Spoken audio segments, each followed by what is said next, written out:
વિદ્યાર્થી મિત્રો, આપણે જે કલેક્ટરનું પદ જોયું, મામલતદારનું પદ જોયું, તો એવી જ રીતે આપણા જિલ્લાની અંદર, તાલુકાની અંદર લોક અદાલતની પણ વ્યવસ્થા કરવામાં આવી છે. તો ચાલો આ લોક અદાલત શું છે એની માહિતી મેળવીએ. વિદ્યાર્થી મિત્રો, ગરીબ અને સામાજિક રીતે પછાત વર્ગના જે લોકો છે, આ ઉપરાંત કુદરતી આપત્તિનો ભોગ બનનાર જે વ્યક્તિઓ છે અને ઓછી આવક ધરાવનાર કોઈ પણ વ્યક્તિ છે, એને કોઈ પણ કારણોથી જ્યારે ન્યાય મેળવવામાં વંચિત ન રહી જાય ત્યારે લોક અદાલતો છે એના માટે સ્થાપવામાં આવી છે કે જે લોકો આર્થિક રીતે સદ્ધર નથી, હવે ન્યાય મેળવવો છે તો પૈસાની જરૂર છે, અથવા તો કુદરતી આપત્તિનો ભોગ બની છે, એની પાસે કંઈ રહ્યું નથી, તો આવી વ્યક્તિઓને પણ ન્યાય મળી રહે, એ ન્યાય વગર ન રહી જાય એ માટે લોક અદાલતની સ્થાપના કરવામાં આવી છે કે જ્યાં ઇમેજની અંદર આપણે લોક અદાલત જોઈ શકીએ છીએ.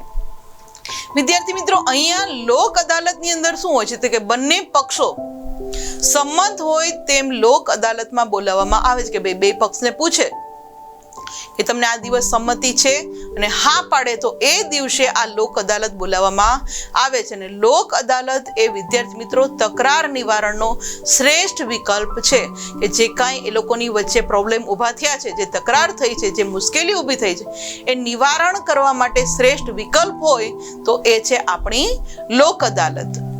આગળ વાત કરીએ વિદ્યાર્થી મિત્રો, તો કોઈની હાર કે ન કોઈની જીત લોક અદાલતની અંદર, આમ કોર્ટની અંદર જઈએ તો આપણને ખ્યાલ છે કે સામે બે પક્ષ હોય, એમાંથી એક પક્ષ જીતે ને બીજો પક્ષ હારે. પણ અહીંયા લોક અદાલતની અંદર વિદ્યાર્થી મિત્રો કોઈની ન હાર કે કોઈની ન જીત, એ રીતે લાંબા સમયની મુદતો પડતી હોય એવા કેસોનો નિકાલ અહીંયા કરવામાં આવે છે. અને આ કેસની અંદર વિદ્યાર્થી મિત્રો જે પણ મૂકવા માટે પક્ષકારોને કોઈ ખર્ચ કરવાનો રહેતો નથી. જેમ તમે અદાલતની અંદર જાઓ તો વકીલની ફી, આ ફી, પેલી ફી, બધી ખર્ચ તમારે કરવા પડે છે. પણ અહીંયા લોક અદાલતની અંદર કોઈ પણ ખર્ચ કરવાનો રહેતો નથી. તમે કેસ મૂકો, કોઈ પણ તમારી તકલીફ છે કોઈ વિરુદ્ધ, તો ત્યાં તમે કેસ દર્જાવો છો તો એના માટે કોઈ ખર્ચ કરવાનો રહેતો નથી કે જ્યાં ઇમેજની અંદર આપણે જોઈ શકીએ છીએ. વિદ્યાર્થી મિત્રો, કોર્ટ કચેરીમાં આપણને ખ્યાલ છે કે લાંબા સમયથી પડતર રહેતા કેસો, કે ઘણા બધી આપણને કોર્ટની અંદર કોઈ કેસ કર્યો એટલે ઘણીવાર આપણે વ્યક્તિના મોઢે સાંભળીએ કે હવે તો લાંબુ ચાલશે. તો લાંબુ ચાલશે નો મિનિંગ શું? કારણ કે એટલું બધી કામગીરી છે કે ઝડપથી ન્યાય મળતો નથી. એટલે કોર્ટ કચેરીની અંદર લાંબા સમયથી જે પડતર રહેલા કેસો છે, એ કેસોનો બંને પક્ષોને સંતોષકારક અને સમાધાનકારી રીતે ન્યાય આપવામાં આવે છે લોક અદાલતની રીતે, કે બંને પક્ષને સંતોષ મળે, કોઈને દુઃખ થાય, કોઈને સુખ મળે એવું નહીં, પણ બંને પક્ષને સંતોષ થાય અને સમાધાન કરી નાખે એવી રીતે ન્યાય આપે એવી હોય છે આપણી લોક અદાલત. અને વિદ્યાર્થી મિત્રો, વારંવાર મુદતે ધક્કા ખાતા પક્ષકારો, સાક્ષીઓ વગેરેને જે પડતી મુશ્કેલીઓ હોય છે એમાંથી લોક અદાલત છે એ મુક્ત કરે છે. કારણ કે ઘણીવાર આપણને ખ્યાલ છે કે કોર્ટમાં કેસ હાલતો હોય, 1 વર્ષ, 2 વર્ષ, 5 વર્ષ સુધી ઘણા કેસો ચાલતા હોય છે, સાક્ષીઓને જવું પડે, તારીખ પડે એટલે. તો આ રીતે જે પણ મુશ્કેલીઓ પડે છે તો આવી મુશ્કેલી લોક અદાલતની અંદર થતી નથી હોતી, કે જે આ ઇમેજની અંદર લોક અદાલતની વાત કરીએ છીએ એ જોઈ શકાય છે. વિદ્યાર્થી મિત્રો, આપણે જે લોક અદાલતની વાત કરી તો આ લોક અદાલતમાં સમાધાન સમજૂતી શક્ય ન બને તો લોક અદાલત દ્વારા કેસો હાથ પર લઈને નિર્ણય આપે છે, જે તમામ પક્ષકારોને માન્ય રહે છે. કે ક્યારેક એવું બને કે બંને પક્ષકારો છે સમાધાન કરવા તૈયાર નથી, તો આવા કેસોને લોક અદાલત દ્વારા નિર્ણય પણ આપી અને તમામ પક્ષકારોને આ નિર્ણય પછી માન્ય રાખવો પડે છે. અને લોક અદાલતનો જે નિર્ણય હોય, એનો જે હુકમ હોય એ અંતિમ રાખવામાં આવે છે, કે જ્યાં ઇમેજની અંદર આપણે લોક અદાલતના જે સભ્યો છે કે લોકોને ઝડપી ન્યાય મળી રહે, ખર્ચો ન થાય, અદાલતના ધક્કા ન ખાવા પડે અને બંને પક્ષોને ન કોઈની હાર થાય ન કોઈની જીત થાય, એ રીતે સમાધાન કરવામાં આવે છે એવી લોક અદાલત અહીંયા આપણે જોઈ શકીએ છીએ.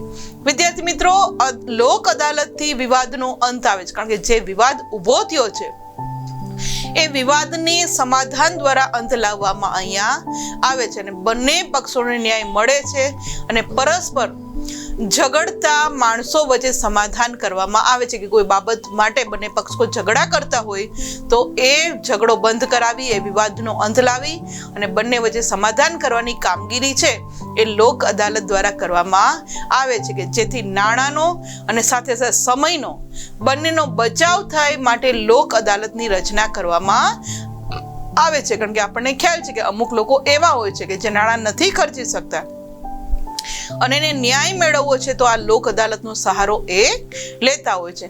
વિદ્યાર્થી મિત્રો, ગુજરાત કાનૂની સેવા સત્તામંડળ, ગુજરાત હાઈકોર્ટ, અમદાવાદ દ્વારા ગુજરાત રાજ્યના જિલ્લાઓમાં કાયમી લોક અદાલતની સ્થાપના કરવામાં આવેલ છે. આપણને ખ્યાલ આવે કે આ લોક અદાલતની રચના કોણે કરી? તો એ કરી છે ગુજરાત કાનૂની સત્તા સેવા મંડળ અને ગુજરાત હાઈકોર્ટ અમદાવાદ દ્વારા. એમના દ્વારા ગુજરાતના જેટલા પણ જિલ્લા છે આ દરેક જિલ્લાની અંદર લોક અદાલતની સ્થાપના કરવામાં આવી છે કે જ્યાં ઇમેજની અંદર આપણે જોઈ શકીએ છીએ.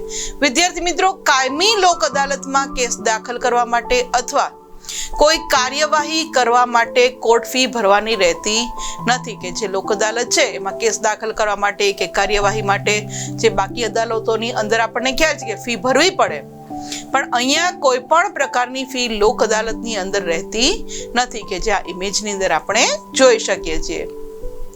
વિદ્યાર્થી મિત્રો, તો જોયું ને આ પાઠની અંદર આપણે સ્થાનિક સરકાર કે જેના 3 સ્તર જોયા, ગ્રામ પંચાયત, તાલુકા પંચાયત, જિલ્લા પંચાયત, એ ઉપરાંત શહેરી પ્રશાસનની અંદર પણ આપણે નગરપાલિકા, મહાનગરપાલિકાની વિશે વિસ્તૃત માહિતી મેળવી.